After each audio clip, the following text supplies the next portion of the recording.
Welcome back to Weekend Today. Thank you for your company. We're coming up on 8 a.m. A developing situation in Paris this morning where protesters have swarmed the streets after a man killed 3 people.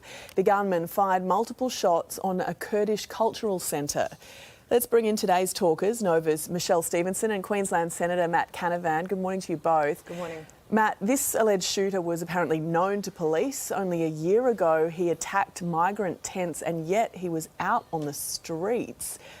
Surely this isn't good enough. Well, that will be the question that's going to be asked in the next few days. Why was this person on the loose? As you say, he was alleged to have committed that act with a sabre, I believe, on a migrant camp just a year ago.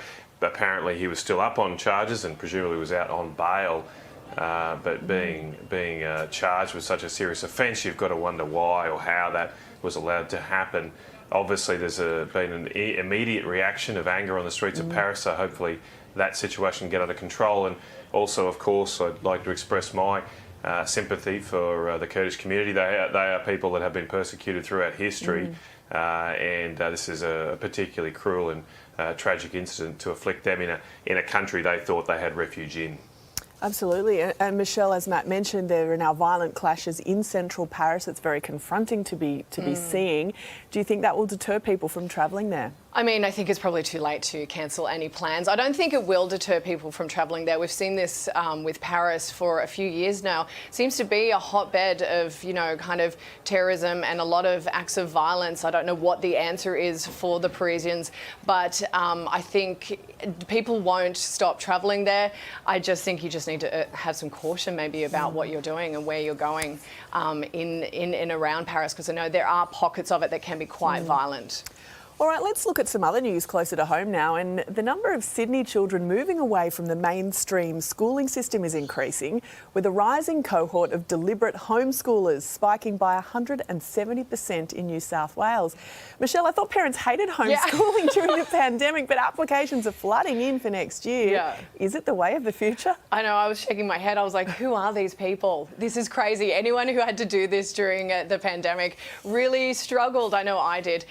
Look, I guess kids got a taste for it and they enjoyed it. The one thing I did understand out of homeschooling was like how many hours a day of actual schooling they need. It's not as much as you actually think. So they spend a lot of time, going to classes and spending time with their friends. But I think my only concern would be how much interaction are they having with their peers, and are they missing out on those kind of things that I think are kind of integral to like growing up.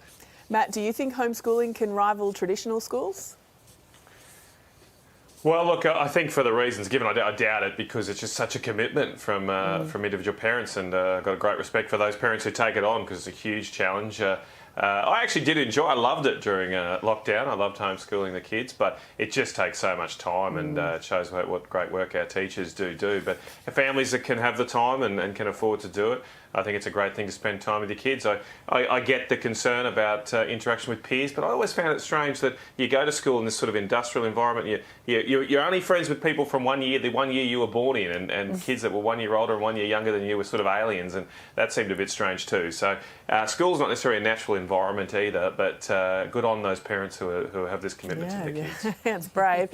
And finally, Princess Mary has touched down in Hobart, the royal, giving us a snapshot of her Christmas celebrations, sharing this beautiful photo of her family spending the holidays together.